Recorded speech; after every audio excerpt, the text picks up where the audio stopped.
अहंकार सेई मानकु आसी थाए जी बिना परिश्रम रे सब किछि पाई जाई थांती। प्रकृत रे जे कठिन परिश्रम करी सफलता पाई थाए, सुख सुविधा हासिल कर थाए, से व्यक्ति अन्यर परिश्रम एवं संघर्ष को मध्य सम्मान कर थाए। नमस्कार बंधुगण, मु सागर कलाकार सागर संगम यूट्यूब चैनल को आपण मानकु स्वागत जनाउछि। बंधुगण, आजिर आलोचना धनु राशि व्यक्ति विशेष मानक पई 2025 मसीहार शेष 3 मास अक्टोबर, नवेम्बर एवं डिसेम्बर किपरि रहिबो, ग्रह मानकर स्थिति कौन रही, नवग्रह माने की फल देवे, सबकिछि स्वास्थ्य, शिक्षा, love relation, married life, finance, संतान, बिजनेस एवं कैरियर विषय रे डिटेल्स रे आलोचना करिबा। बंधुगण, यही विचार जन्म राशि चंद्र राशि को आधार करी करा जायछि। जेउ मानकर धनु राशि एवं धनु लग्न सेमानक पई एही वीडियो अधिक फलप्रद हेउ बोली आमर आशा और विश्वास। सर्वप्रथमे नजर पकाइबा आपनकर राशि पई अक्टोबर मासर ग्रह गोचर स्थिति किपरि रहिछि। आपनकर राशि रो तृतीय रे राहु, चतुर्थ रे शनि, सप्तम रे बृहस्पति, नवम रे शुक्र एवं केतु, दशम रे रवि एवं एकादश रे मंगल बुध अवस्थान करछन्ति। एबे विस्तृत आलोचना करिबा। धनु राशि एकादश रे अछन्ति बुध एवं मंगल। मंगल द्वादश भावर अधिपति, बुध सप्तम भावर अधिपति। एकादश भाव हेउछि लाभ स्थान। लग्नपति बृहस्पति दृष्टि रही मंगल एवं बुध को, राहुंकर दृष्टि मध्य मंगल बुध को रही। जो माने जॉब चेंज करने चाहते सेमानक पई अनुकूल समय रही। जॉब चेंज हो एवं विदेश रे जॉब मिल जिवो। कैरियर रे डेवलपमेंट सहित धन लाभर जोग रही। बिजनेस रे मध्य लाभ मिलिबो। राहु हेउचंती विदेशर कारक ग्रह, मंगल हेले द्वादशाधिपति एवं बृहस्पति लग्नपति। ये जो संपर्क सृष्टि होउची, ए समय विदेश रु आर्थिक लाभर जोग देखौची। जो माने एमएनसी रे जॉब करछंती, फॉरेन लिंक बिजनेस करूछंती, तेबे सेमानकर इनकम रे ग्रोथ आसीबो। जो माने जॉब करछंती तांकर प्रमोशन हो जाय पारे, इंसेंटिव्स एरियर बोनस मध्य पाई पारंती, सैलरी इंक्रीमेंट मध्य हो पारे। मंगल हेउचंती एनर्जेटिक प्लैनेट, शारीरिक क्षमता दे थांती एवं बुध बौद्धिक विकासर कारक ग्रह। जेहेतु मंगल एवं बुध लाभ स्थान रे अछंती, तेणु किछि नुआ करिवार चिंताधारा मनरे सबुबेले सृष्टि हेबो। जो माने क्रिएटिव फील्ड रे अछंती, काम करूछंती, सेमानक पई समय भल रहइबो। कारण मंगल मध्य पंचमाधिपति, पंचमपति, पंचम को दृष्टि देउछंती एवं बुद्धिर कारक ग्रह जे बुध पंचम को दृष्टि देउछंती। जो माने मरामती काम करूछंती, जेमिति कि मोबाइल रिपेयरिंग, इलेक्ट्रोनिक्स आइटम रो रिपेयरिंग, जेकोसी मेशनरी जिनसर किछि भी रिपेयरिंग काम करूछंती, साइकेल हो गाड़ी हो, सेमानक पई समय भल रही। एवं जो माने रिपेयरिंग सेंटर स्टार्टिंग करिया पई चाहुचंती, तेबे करि परिबे। सबुठारु बड़ कथा होची, आपण जो काम को स्टार्ट करिवे ताकू शेष करने को संपूर्ण रूप से प्रयास करेंगे। बुधंकर यही गोचर मासर प्रथमार्धरे आपण को अनेक शुभ फल देव। तापरे शुक्र अक्टोबर 8 तारिख रे दशम घरे अवस्थान करेंगे, किंतु कन्या रे नीच रहिबे। शुक्र षष्ठाधिपति जेहेतु दशम रे रहिबा फल रे कार्यक्षेत्र रे आपण बिजी रहिबे। वर्कलोड अधिक रहिबो, प्रेशर पड़िबो। एठारे बुध एवं शुक्रंकर क्षेत्र परिवर्तन जोग सृष्टि होछि। शुक्र बुधंक गृह रे एवं बुध शुक्रंक गृह रे। दशमपति एकादशपति भाव विनिमय करुचंती। कैरियर रे डेवलपमेंट, आर्थिक लाभर जोग मध्य देखौछि। शुक्र एकादश भावर अधिपति, एकादश भावर द्वादश रे रहुचंती। शुक्र एकादश भावर अधिपति जदि एकादश भाव रे रहिले जीवन रे अनेक सुख सुविधा प्राप्त होता है, किंतु शुक्र एठारे दशम रे नीच रहिबे। बक्री शनिंकर दृष्टि मध्य रहिबो। ऑफिस पॉलिटिक्स बहुत चलिबो। बॉस सहित एवं कर्मचारी सहित मिसअंडरस्टैंडिंग हेबार देखौछि। एवं आपणकर एग्नेस्ट से माने रहिबे। शुक्र मध्य वैवाहिक जीवनर कारक ग्रह। शनिकर दृष्टि रोची एवं नीच वैवाहिक जीवन में समस्या रहिबो एवं लव लाइफ रे समस्या रहिबो।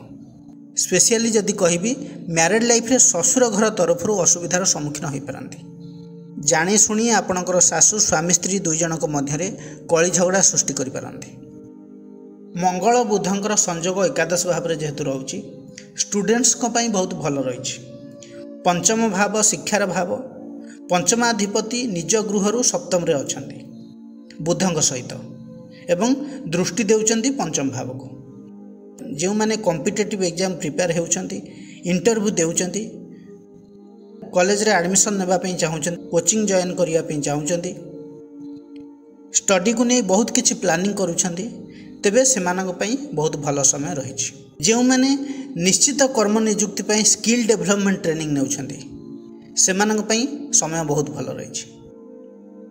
जो माने जॉब सर्च रे अछंती, जॉब अपॉर्चुनिटी आसी पारे, सेमानकु कैंपस सिलेक्शन हो पारे। तापरे अक्टोबर 17 रे रवि तुला राशि रे अवस्थान करिवे एकादश भाव रे। एकादश भाव रे रवि शुभ फल देबे। रवि धनु राशि को नवम भाव अधिपति मध्य। एठारे एकादश रे रवि मंगल बुधंकर संयोग घटिबो। बृहस्पति एवं राहुंकर दृष्टि मध्य रोची। क्यारियर एवं बिजनेस रे लाभ मिलिबो। स्पेकुलेशन मार्केट रे लाभ मिलिबो। हठात इनकम रे ग्रोथ आसीबो।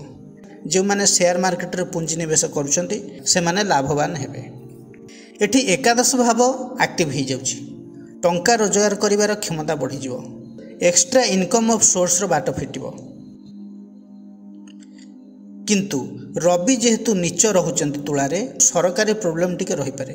राहुंकर प्रभाव जेहेतु रहुची बेले बेले कौन हुए कि आपण लोभर वर्षवर्ती हो किछि एमिति करदेवे फल समस्या पड़े। पंचमाधिपति मंगल एकादश रे रही पंचम को दृष्टि देउचंती। संतान आशायी माने संतान लाभ करिवे। जेहेतु मंगलंकर दृष्टि रहउची, मंगल हेले पुरुष ग्रह, पुत्र संतान लाभर जोग मध्य रहिछि। एकादश भाव में एते गुड़िए ग्रह पंचम भाव को देखुथिबारु लव लाइफ रे अप डाउन चालू रहिबो। कारण पंचम भाव लव रिलेशन भाव मध्य। सेहीपरि बृहस्पति अक्टोबर 19 तारिख ठारू कर्कट रे अवस्थान करिवे। अष्टम रे बृहस्पति उच्चस्थ रहिबे। बृहस्पति होउचंती लग्न भावर अधिपति। अष्टम भाव होउची चंद्रंकर स्थान। धनु राशि व्यक्तिंकर एंजाइटी अधिक देखादेव। बृहस्पति चतुर्थ भावर मध्य अधिपति। चतुर्थ भाव पैतृक संपत्तिर भाव। एठार पैतृक संपत्तिर लाभ जोग रही। अचानक धन लाभ मध्य हो पारे। नूतन गृह निर्माण करि पारंती, घर रिनोवेशन करि पारंती, एक्सटेंशन मध्य करि पारंती। बृहस्पतिंकर दृष्टि द्वादश भाव को रहिबा फल रे विदेश सूत्ररु लाभ मिल पारे।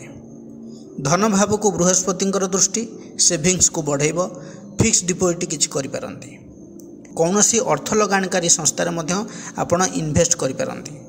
चतुर्थाधिपति चतुर्थ को देखिबा फल रे अनेक दिनरू जो प्लानिंग करथिले जमी किनिया पई आपण किनि पारंती, किंबा नुआ घर को शिफ्ट हेबा पई चाहुतिले जाई पारंती।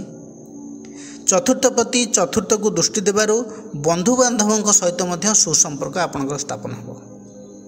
मांकर स्वास्थ्यगत समस्या जहाँ भी किछि थिला सेथिरे पॉजिटिव चेंजेस आसीबो, रिकवरी हो पारे। जेहेतु शनि चतुर्थ रे बकरी अछंती संपूर्ण सुस्थ नहेले भी धीरे धीरे बृहस्पतिंकर प्रभाव जोगु पॉजिटिव साइन देखिया को मिलिबो।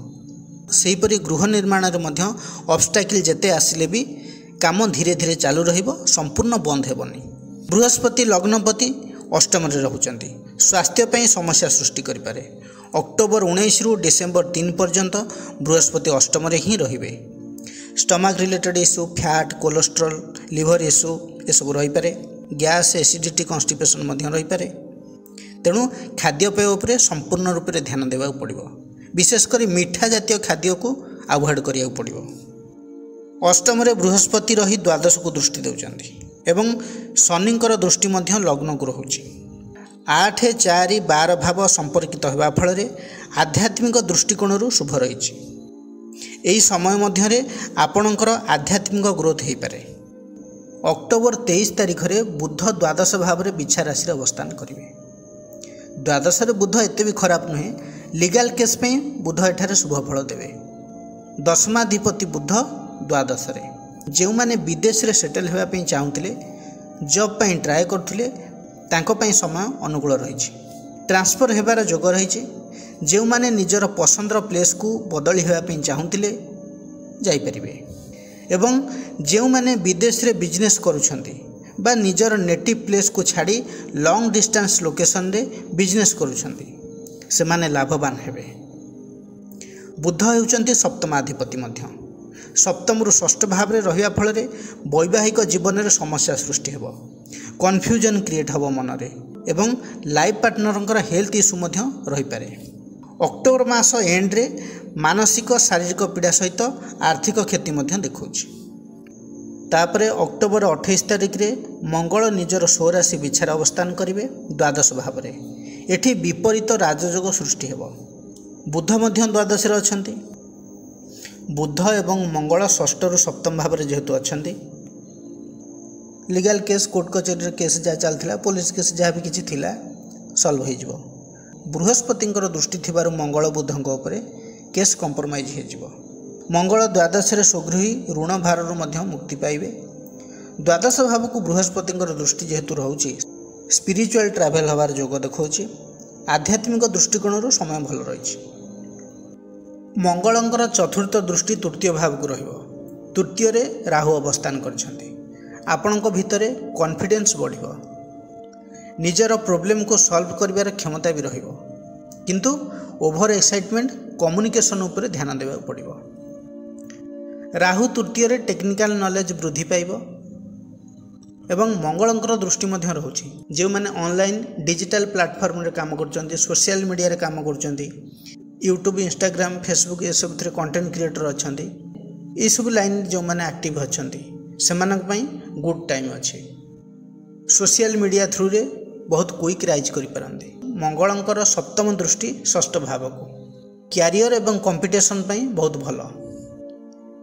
ବିଶେଷ କରି ଯେଉଁମାନେ ଇଞ୍ଜିନିୟରିଂ ଲାଇନ୍ରେ ଅଛନ୍ତି ତାଙ୍କ ପାଇଁ ଭଲ। ତାପରେ ମଙ୍ଗଳଙ୍କର ଅଷ୍ଟମ ଦୃଷ୍ଟି ସପ୍ତମ ଭାବକୁ ରହିବ। ସପ୍ତମାଧିପତି ବୁଧ ମଧ୍ୟ ମଙ୍ଗଳଙ୍କ ସହିତ ଦ୍ୱାଦଶରେ ଅଛନ୍ତି। ଦ୍ୱାଦଶରେ ମଙ୍ଗଳ ଦୋଷଯୁକ୍ତ, ତେଣୁ ମ୍ୟାରେଡ୍ ଲାଇଫ୍ରେ ଡିଷ୍ଟର୍ବାନ୍ସ ଅଧିକ ହୋଇପାରେ। ପୂର୍ବରୁ ବି କହିଥିଲି, ଶୁକ୍ରଙ୍କ ଦ୍ୱାରା ଯେଉଁ ପ୍ରୋବ୍ଲେମ୍ ଷ୍ଟାର୍ଟ ହୋଇଥିଲା, ପୁଣି ଏଠାରେ ମଙ୍ଗଳ ମଧ୍ୟ ପ୍ରଭାବିତ କରିବେ। ତେଣୁ ମ୍ୟାରେଡ୍ ଲାଇଫ୍ରେ ସମସ୍ୟା ଅଧିକ ରହିପାରେ। ତା ସହିତ ଚତୁର୍ଥରେ ଶନି ବକ୍ରି, ତେଣୁ ବନ୍ଧୁବାନ୍ଧବଙ୍କ ସହିତ ପାରିବାରିକ ସମସ୍ୟା ମଧ୍ୟ ରହିପାରେ। ତା ସହିତ ଭେହିକୁଲାର ଆକ୍ସିଡେଣ୍ଟ ଯୋଗ ରହିଛି। ଦ୍ୱାଦଶରେ ମଙ୍ଗଳ ଯେହେତୁ ରହୁଛନ୍ତି, ପାଦ ଏବଂ ଗୋଡ଼ ତଥା ମୁଣ୍ଡରେ ମଧ୍ୟ ଆଘାତ ଲାଗିପାରେ। ପଞ୍ଚମ ଭାବ ଲଭ୍ ରିଲେସନ୍ର ଭାବ, ପଞ୍ଚମାଧିପତି ମଧ୍ୟ ମଙ୍ଗଳ। ଦ୍ୱାଦଶରେ ଅଧିକାଂଶ ରିଲେସନସିପ୍ରେ ବ୍ରେକଅପ୍ ହୋଇପାରେ। ଯଦି ପଜିଟିଭ୍ ସାଇଡ଼୍ରୁ ଦେଖିବା, ହୁଏତ ଆପଣଙ୍କ ପାଖରୁ କୌଣସି କାରଣ ପାଇଁ, ଜବ୍କୁ ନେଇ ହେଉ କିମ୍ବା ଷ୍ଟଡ଼ିକୁ ନେଇ ହେଉ କିମ୍ବା କୌଣସି ବି କାରଣ ପାଇଁ ହେଉ, ଡିଷ୍ଟାନ୍ସରେ ରହିପାରନ୍ତି। ଫୋନ୍ କଣ୍ଟାକ୍ଟ ରହିପାରେ, କିନ୍ତୁ ଫିଜିକାଲ ଆଭେଲେବୁଲ୍ ରହିପାରିବେ ନାହିଁ। ଯେଉଁ ଷ୍ଟୁଡେଣ୍ଟସ୍ ମାନେ ବିଦେଶରେ ରହି ପାଠ ପଢ଼ିବା ପାଇଁ ପ୍ଲାନିଂ କରୁଛନ୍ତି, ସେମାନେ ଯାଇପାରିବେ। ଓଭରଅଲ୍ ଯଦି ଦେଖିବା, ସମୟ ଭଲ ରହିଛି, କିନ୍ତୁ ହେଲ୍ଥ ଇସ୍ୟୁ ପାଇଁ ଧ୍ୟାନ ଦେବାକୁ ପଡ଼ିବ। ଯାନବାହନ, ଇକ୍ୱିପମେଣ୍ଟ, ଇଲେକ୍ଟ୍ରୋନିକ୍ସ ଆଇଟମ୍ ଉପରେ ଖର୍ଚ୍ଚ ଅଧିକ ରହିବ। ଅକ୍ଟୋବର ମାସ ଶେଷ ବେଳକୁ ଅଧିକ ରହିବ। ସ୍ୱାସ୍ଥ୍ୟ କଥା ଯଦି କହିବି, ଇଞ୍ଜୁରି ଯୋଗ ରହୁଛି। ଯେଉଁମାନଙ୍କର ଲିଭର, ଗଲ୍ ବ୍ଲାଡର ପ୍ରୋବ୍ଲେମ୍ ଅଛି, ବ୍ଲଡ଼ ପ୍ରେସର ଅଛି, ଇଣ୍ଟେଷ୍ଟାଇନ୍ ପ୍ରୋବ୍ଲେମ୍ ଅଛି, କାର୍ଡ଼ିଓ ସମ୍ବନ୍ଧୀୟ ଇସ୍ୟୁ ଅଛି, ସେମାନଙ୍କୁ ସତର୍କ ରହିବାକୁ ପଡ଼ିବ। ତାପରେ ନଭେମ୍ବର 1 ତାରିଖରେ ଶୁକ୍ର ଏକାଦଶ ଭାବରେ ଅବସ୍ଥାନ କରିବେ ସ୍ୱଗୃହରେ। ରବିଙ୍କ ସହିତ ନୀଚଭଙ୍ଗ ରାଜଯୋଗ ସୃଷ୍ଟି ହେବ। ଏଠାରେ ଇନକମ୍ରେ ଗ୍ରୋଥ୍ ଦେଖାଉଛି। ଅବିବାହିତମାନଙ୍କ ପାଇଁ ବିବାହର ଯୋଗ ସୃଷ୍ଟି ହେବ। ଅନେକ ବିବାହ ମଧ୍ୟ ଏହି ସମୟରେ କରିଯିବେ। ଶୁକ୍ର ଯେହେତୁ ଷଷ୍ଠ ଭାବର ଅଧିପତି, ଋଣର ଭାରରୁ ମୁକ୍ତି ପାଇବେ। କିଛି ବକେୟା ଅର୍ଥରାଶି ମିଳିପାରେ। ଛୋଟ ମୋଟ କାମ ପାଇଁ ଆପଣ ପର୍ସନାଲ ଲୋନ୍ ମଧ୍ୟ କରିପାରନ୍ତି। ଲିଗାଲ କେସ୍ ଯଦି କିଛି ଚାଲିଛି, ସଲ୍ଭ ହୋଇଯିବ। କାର୍ଯ୍ୟକ୍ଷେତ୍ରରେ ଅନୁକୂଳ ବାତାବରଣ ରହିବ। ଯେହେତୁ ନୀଚ ଭଙ୍ଗ ହେଉଛି ଏକାଦଶ ଭାବରେ, ଏକ୍ସଟ୍ରା ଇନକମ୍ ଅଫ୍ ସୋର୍ସର ବାଟ ଫିଟିବ। हठात आर्थिक लाभ मिलबार संभावना रही। राहुंकर दृष्टि रविंक उपरे थिबारु बॉसक सहित किंबा उपरिस्थ कर्मचारी सहित मतभेद अधिक रही पारे। तापरे बुध 10 नवेम्बर रे बकरी होइजिबे। बुध हेउचंती सप्तम एवं दशम केन्द्रर अधिपति, दुईटी केन्द्रर अधिपति। खर्चर परिमाण वृद्धि पाइब, बिजनेस रे ऑब्स्टैकल आसीबो, कौनसी भी काम कंप्लीट करिया को समय लागिबो, डिसीजन फ्लक्चुएट करिबो, प्रमोशन अटकी जाई पारे, सैलरी पेंडिंग मध्य रही पारे, स्वास्थ्य समस्या मध्य आपन को चिंतार पकई दी पारे। द्वादश रे बुध बकरी एवं लग्नाधिपति अष्टम रे जेहेतु अछंती, physical weakness, mental weakness, nervous system disorder, infection, fat, skin issue, cholesterol ये सब रही पारे। तापरे 11 नवेम्बर रे मध्य बृहस्पति बकरी होउचंती। लग्न, चतुर्थ, सप्तम, दशम चारिटी केन्द्रर अधिपति ग्रह बकरी, तेणु अस्थिरता रहिबो सबुथिरे। किछि लोकंकर जॉब मध्य सडनली चल जाई पारे। गृह रे कलह वृद्धि पाइबो। सबुठारु अधिक प्रोब्लेम होउची हेल्थ को नेकी। बुध सप्तमाधिपति द्वादश रे जेहेतु बकरी, लाइफ पार्टनरंकर मेजर हेल्थ इश्यू रही पारे। बृहस्पति मध्य अष्टम रे बकरी, तेणु आपणकर मध्य हेल्थ इश्यू बाहरी पारे। इमोशनली आपण डाउन हो जिवे। बेले बेले एमिति लागिबो सब किछि छाड़ी कुआडे पळेया को इच्छा हो। नवेम्बर 10 रु नवेम्बर एंड पर्यंत यही 20 दिन सबुठारु खराब समय आपणकर रहिबो। Career, business, finance, family, health सबुथिरे समस्या रहिबो। अचानक मैरिड लाइफ रे डिस्टर्बेंस, डिवोर्स पर्यंत कथा जाई पारे। कारण सप्तम को राहुंकर दृष्टि, चतुर्थ भाव रे शनि बकरी, सप्तमाधिपति बकरी हेकी द्वादश रे एवं मंगल दोष भी सृष्टि होउछि एवं बृहस्पति भी बकरी, तेणु खसिबे कुआडू, खसिबार चांस नहीं। तापरे 16 नवेम्बर रे रवि द्वादश भाव बिछा राशि रे अवस्थान करिवे। द्वादश रे रवि एते शुभफल देबेनी, किंतु रवि होउचंती नवम भावर अधिपति। रहिबे कोठी ना द्वादश रे मंगलंग सहित, तेणु स्पिरिचुअल ट्रैवल हो पारे, लॉन्ग ट्रैवल रहिबो। विभिन्न धार्मिक क्षेत्र को आपण विजिट करि पारंती। ता सहित रवि होउची इम्यूनिटीर कारक ग्रह, रोग प्रतिरोधक शक्तिर कारक ग्रह। जेहेतु द्वादश रे रहुचंती, इन्फेक्शन, वायरल फेवर, काश, कफ, थंडा हठात अटैक करि पारे। द्वादश भाव रे रवि, मंगल, बुध रहुचंती बकरी। बहुत क्रोध आसीबो, व्यवहार रे शालीनता रहिबनी। भूल लोकंक कथारे पड़ी भूल जगार कली झगड़ा सृष्टि करिवे। नवेम्बर लास्ट फेज रे फाइनेंशियल प्रॉब्लम अधिक रहिबो। तापरे नवेम्बर 26 रे शुक्र द्वादश भाव रे अवस्थान करिवे। शुक्र एकादशपति, पंचमाधिपति मंगलंक सहित अवस्थान करिवे।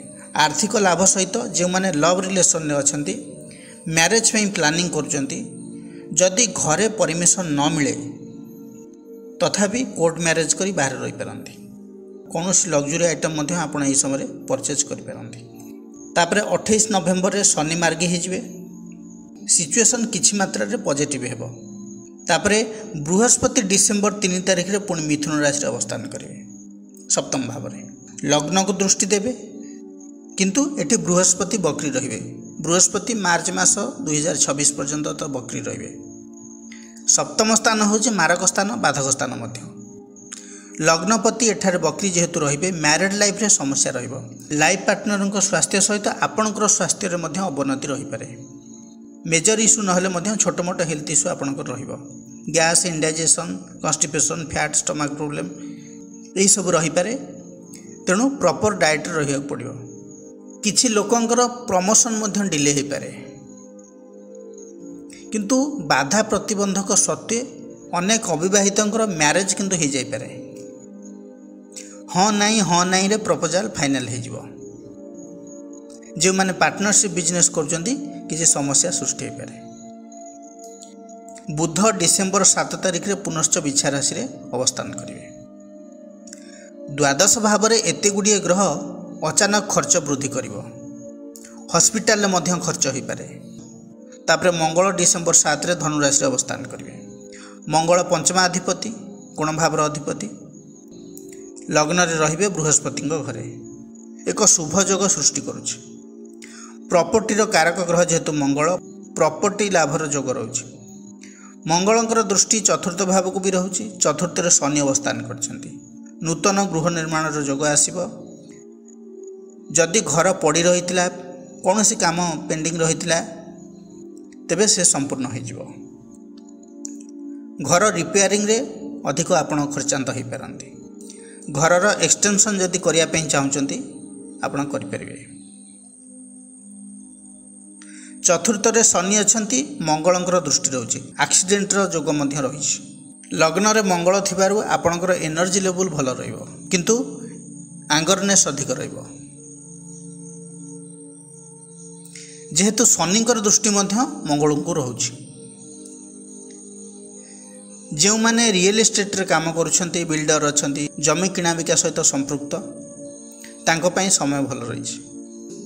जो माने पुलिस आर्मी फायर ए सब लाइन रे जॉब करिया पई प्रिपरेशन करुथिले जॉब हे जिवो। विशेष करी जो काम रे एनर्जी अधिक से रिलेटेड काम रे जो माने इन्वॉल्व अछंती तांको पई समय भल रहइबो। जो माने कृषिजात द्रव्यर व्यवसाय करुछंती कृषि कार्य करुछंती विशेष भाव में लाभवान हो पारंती। मंगल जेहेतु द्वादश भावर अधिपति लग्न रे अछंती स्वास्थ्य पे किंतु ठीक नुहे। हार्ट इंजुरी एक्सीडेंट योग रही सहित महिला मानकर ब्लड रिलेटेड इश्यू मध्य रहिबो। डिसेम्बर 16 तारिख रवि धनु राशि अवस्थान करेंगे।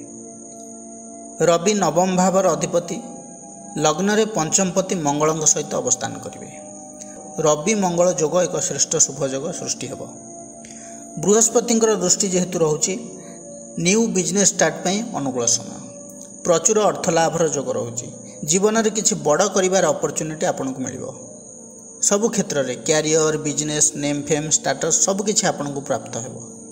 रवि मंगल लग्न रे पॉलिटिक्स रे आपण आगू बढ़ी पारंती। सोशल वर्क करिवार अछि नाम कमेबार अछि बहुत भल समय। बकरी बृहस्पति जो प्रमोशन को अटकई रखुले डिले होउथिला प्रमोशन रे डिसेम्बर 16 रे जेतेबेले धनु राशि रे रवि अवस्थान करिवे लग्न रे प्रमोशन कथा जदि ऑफिस रे डिस्कशन हुए तेबे प्रमोशन आपणकर हो जिवो। रवि मंगल लग्न रे रहिले आत्मविश्वास वृद्धि पाइबो। आपणकर प्रभाव अन्य मानक उपरे रहिबो। रवि आउ मंगल अग्नि तत्वर ग्रह अछंती अग्नि तत्वर राशि रे तेणु एग्रेसिवनेस अधिक रहिबो। एथिपई अनेक लोकंक सहित संपर्क मध्य आपणकर खराब हो पारे से प्रति ध्यान देवे। तापरे डिसेम्बर 20 तारिख रे शुक्र लग्न रे धनु राशि रे अवस्थान करिवे। शुक्र लाभाधिपति रवि मंगल सहित संयोग एवं द्वितीयाधिपति शनि दृष्टि रे लग्न भाव धन भाव संबंधित समस्त ग्रह लग्न रे एठी लग्न भाव एक्टिव होइछि एवं 9टी ग्रह 6टी ग्रहर प्रभाव रोचे। यही गोचर आपणक लाइफ रे एक भिन्न मोड़ नहीं आसो। लाइफ चेंजिंग मंथ रहिबो ए डिसेम्बर मास। जीवन रे आपण आउ केबे पछुक फेरिकी चाहिबेनी। जदि नेगेटिव साइड देखिबा मंगल द्वादश भावर अधिपति शुक्र षष्ठ भावर शनि मार्ग ग्रह एवं लग्नपति बृहस्पति बकरी एवं सभा शेष रे डिसेम्बर 29 तारिख रे बुध मध्य लग्न रे अवस्थान करिवे।